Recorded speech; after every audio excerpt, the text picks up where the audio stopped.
Nagsulpot ng mga bagong tourist destination sa Pilipinas tulad ng Camp Sur at Cagayan de Oro. Muling nagbuklod ang mga tupong Panay Island sa Riyadh para lalo pang makatulong sa pagunlad ng turismo ng kilalang isla sa gitnang Kabisayaan. May balitang medalyo si Roland Plaza. Binangay muli ang Majaas Federation, ang grupo ng mga OFW sa Riyadh mula sa mga lalawigan ng Panay na binubuo ng Aklan, Antique, Capiz, Iloilo at Guimaras. Inactive po kasi ng Majaas Federation for quite long time. Ang Majaas ay hango mula sa kilalang bundok sa Panay Island. Gusto nilang pasiglahin ang turismo at kabuhayan sa nasabing isla. Top tourist destination sa Panay ang world-famous Boracay at ang Ati-Atihan Festival. Ayan yung pinaka-priority naming project. May sulong uli yung tourism, investment, yung heritage ng probinsya para we could attract tourists na magpumunta sa Western region. Popular din ang matamis at export quality mango ng Guimaras. Dito sa Riyadh at maging sa Jeddah, nakilala na rin at dinarayo ang mga Ilonggo dish gaya ng chicken inasal at batchoy ng La Paz sa Iloilo City. Ito nga ngayon, yung okasyon nito ay pagkakaisa ng lahat na Ilonggo. Hindi lang lahat na Ilonggo, kundi buong Panay. Ang mga bagong opisyal ng Majaas Federation ay nanumpa sa harap ni Ambassador Antonio Villamor. Bagamat bukas ang grupo na imbitahan si Senator Mar Rojas sa mga susunod nilang pagtitipon, nilinaw nilang walang kaugnayan ang muli nilang pagbubuklod sa darating na 2010 election. So far, hindi pa man sa agenda ng Majaas yung pagsuporta sa politician or any political parties. Nagbabalita sa Middle East, Roland Blanco, Riyadh.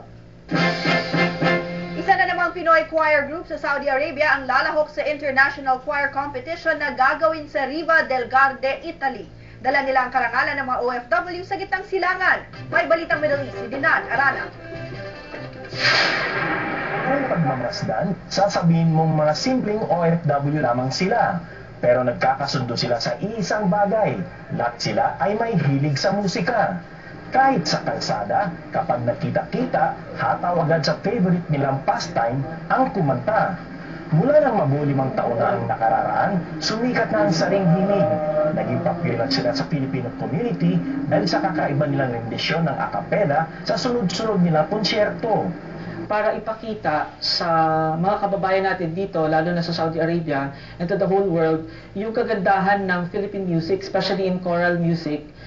Ngayon, naghahanda ang grupo sa nalalapit nilang paglahok sa International Choir Competition sa darating na Oktubre.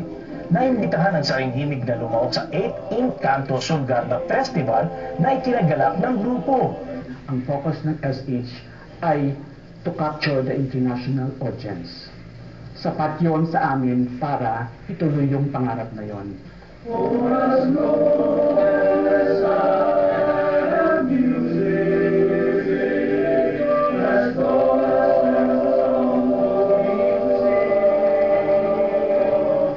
As long as we have this passion for music, anywhere in the world we are, we all know that we came here to Saudi to work, but still there will always be a part of us which craves for music. Sa darating na June 18, magkakaroon ng isang konsyerto ang saring himig sa Alcobar. Nais nilang irinig sa kapwa nilang OFW ang mga obra na ilalaban nila sa Italia. Go the Distance, La Serenata di Saring Himig, ang titulo ng kanilang darating na konsyerto. Pagpupugay na rin ito sa mga Pinoy na nangingibang bansa para ibahagi sa ibang lahi ang masayang kultura ng ating bansa. Go the Distance is actually marks the initial step of Saring Himig to go out of the kingdom and compete in an international competition. I can find my way, I can see a brighter day.